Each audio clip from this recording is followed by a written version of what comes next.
Pasensya ka na, hindi ko alam kung saan ang waistline mo eh. Saan mo? Sobra ka naman, pare. Hindi niyo mo ba alam kung saan ang waistline ko?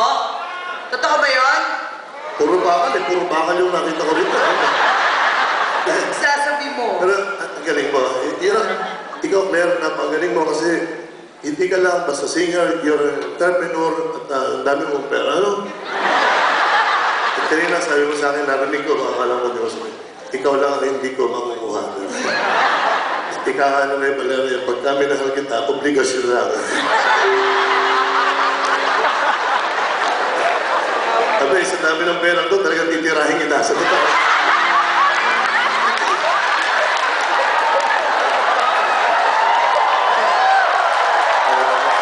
Maski na sila, naniniwala sa sinasabi ko. Sino ba naman na hindi mamahal sa'yo? Bakit? Alam ko, namatay na yung husband mo. Yung ba yung namatay o pinatay mo? Hindi, tatanong ko. Ano sa tingin mo? Hindi, mukhang. Kumusta ang sex life mo? Wala nga akong boyfriend eh. Sige, subukan natin. Sinabi ko naman sa'yo, Rico, pwede tayo magkaibigan lang. Hanggang doon lang. Bakit? Buwari ka lang. Mga parinig ko sa akin yan eh. Sige, ayusin natin yan. Che! Ikaw ba yung nagpalayo po ka ba o ano ba? Hindi ah. Ganyan talaga ang katawan ko, Rico. Bakit? Pag siguro, kung tanggalin mo kaya, hindi ka pumakot.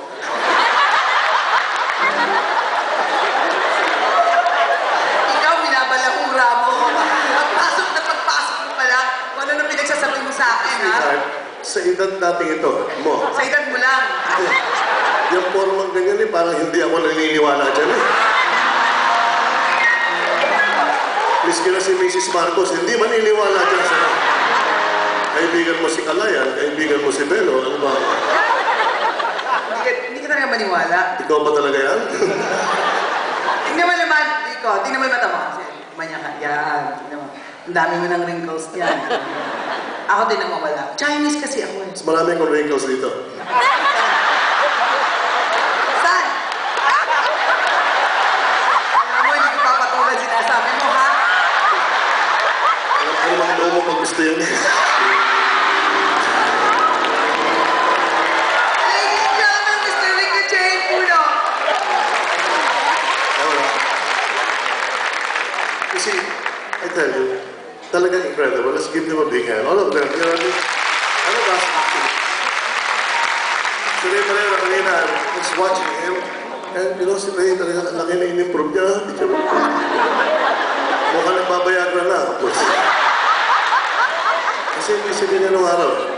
Pero, come to think of it, si Ray Valera, halos lahat ng kanyang mga awitin talagang minsan na kumuha ako ng iTouch o iPad. Pinakinggan ko, pumikit ako gano'n. Pinakinggan ko lahat ng kanta. Ang ganda, para kang hinahatid unti-unti sa huling hantunan.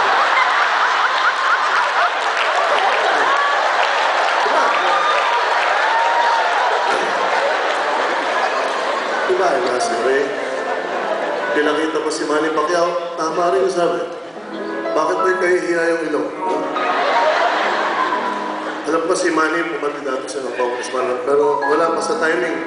Kasi alam ko, kaya siya medyo sumublay dahil wala, siguro wala pa sa time. Pangalawa, I think he was interviewed by Corina. Sinabi sa kanya, tinanong sa kanya, how is the peace and order in Jensan? Ang sagot niya, well, yung peace marami, yung order wala masyado.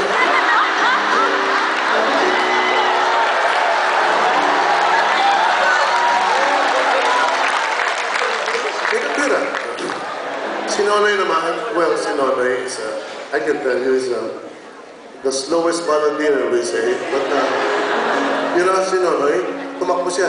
Pumasok din siya sa politics. Like, Anthony Costello and me. But, hindi siya pinala. Hindi siya nanalo. Pero, sabi ka ni Haji, parinig ko, si Nonoy, come 2010, at tingin mo, kung tatakbo siya, palagay mo, mananalo siya. Teka mo kung maglakad, nahihirapan, patatakbuhin mo pa. Ano pa? Kasi si Haji, yung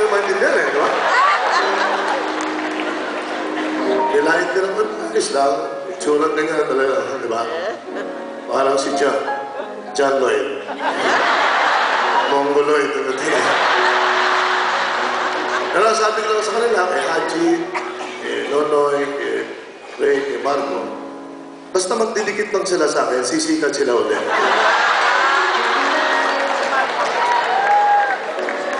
Let me sing to you this song.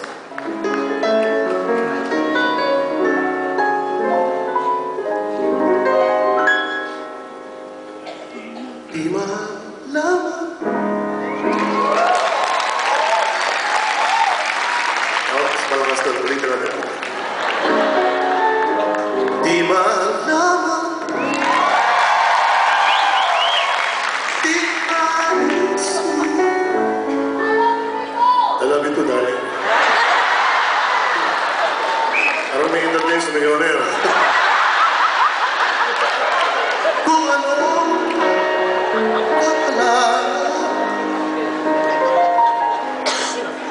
sa atin ay naghihintay.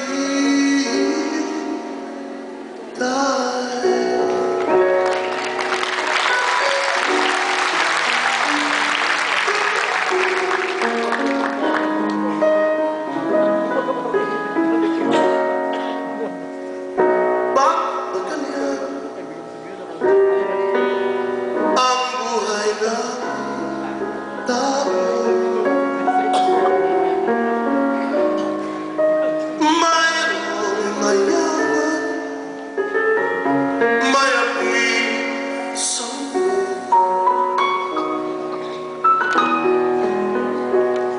Kabalaran kung hanapin, di matagpuan.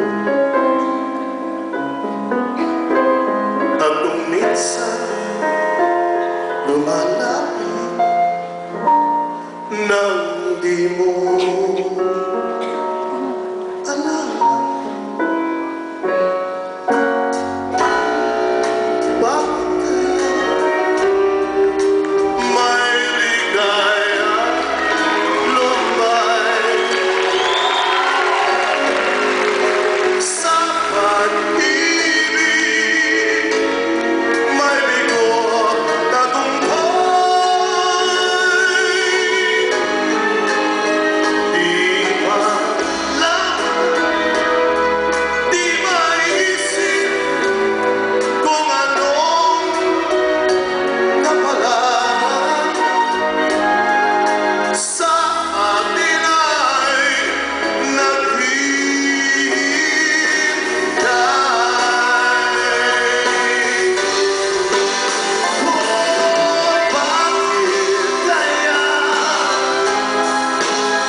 alam,